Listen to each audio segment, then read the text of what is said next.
बिस्मिल्लाहिर्रहमानिर्रहीम। बिस्मिल्लाहिर्रहमानिर्रहीम। मैं Mohammad Amin Shaikh, Madras middle school Narbawa, education zone Mawar.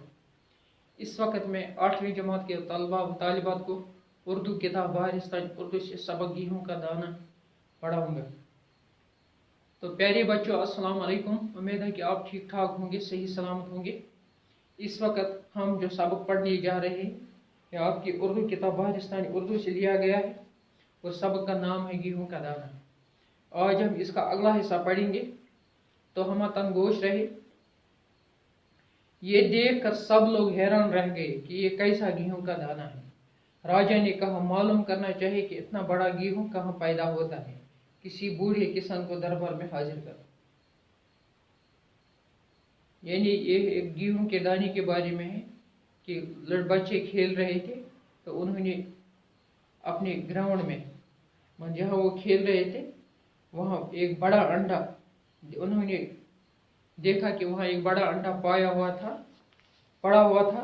जब उन्होंने देखा तो उन्हें पता चला कि वो अंडा नहीं बल्कि गेहूँ का दाना है।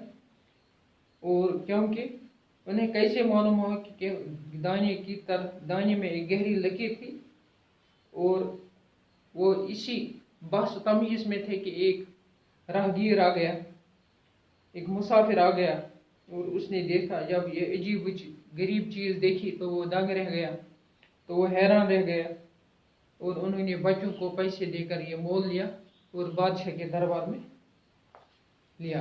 बादशाह ने ये गेहूं का दाना जब देखा तो उसकी समझ, तो उन्होंने अपने दरबारियों को बुलाया, अपनी कैबिनेट को बुलाया, तो कहा कि बताओ ये क्या है।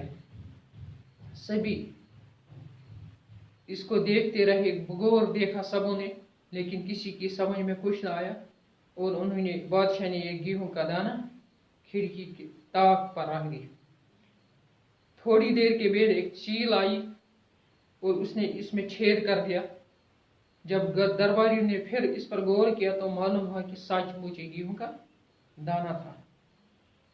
जब ये देखकर सब लोग हैरान रह गए, ये कैसा गेहूं है।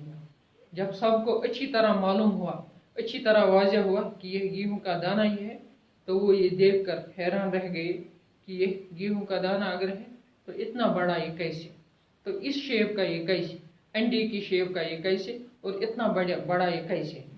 राजा ने कहा कि मालूम करना चाहिए कि इतना बड़ा गेहूं कहाँ पैदा हो। बादशाह ने क्या कहा कि हमें ये चीज़ मालूम करनी है, हमें इस चीज़ का खोज निकालना है, इस चीज़ का पता लगाना है कि इतना बड़ा गेहूं कहाँ पैदा होता है। इसलिए क्या करना है, हमें किसी बूढ़े किसान को दरबार में हाजिर करना। इसलिए हमें किसी बूढ़े किसान को लाना है और उसको दरबार में हाजिर करना है। वही बताएगा, क्योंकि उसकी उम्र ज़्यादा होगी, वो उम्र रसीदा होगा, उसकी उम्र ज़्यादा होगी, और इसको नॉलेज भी, इल्म भी ज़्यादा होगा, और तजुर्बा भी ज़्यादा होगा, वो बता सकता है।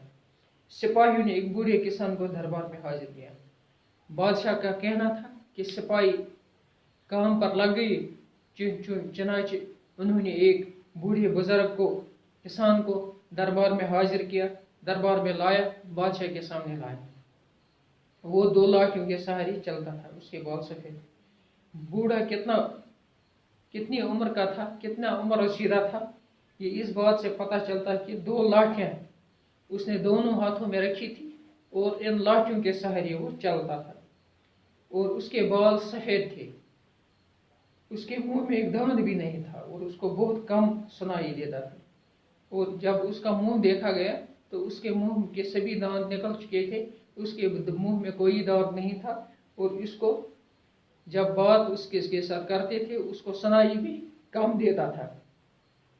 राजा ने गेहूं का दाना उसके हाथ में रखा, और राजा जब वो बादशाह की खिदमत में हाजिर हुआ तो राजा ने ये गेहूं का दाना उसके हाथ में रख दिया। तो बच्चों, ये था आज का सबक। कल हम दूसरा सबक लेकर फिर हाजिर होंगे। तब तक के लिए खुदा आपका भी और हमारा भी हामी व नासिर। अस्सलाम वालेकुम व रहमतुल्लाहि व बरकातहू।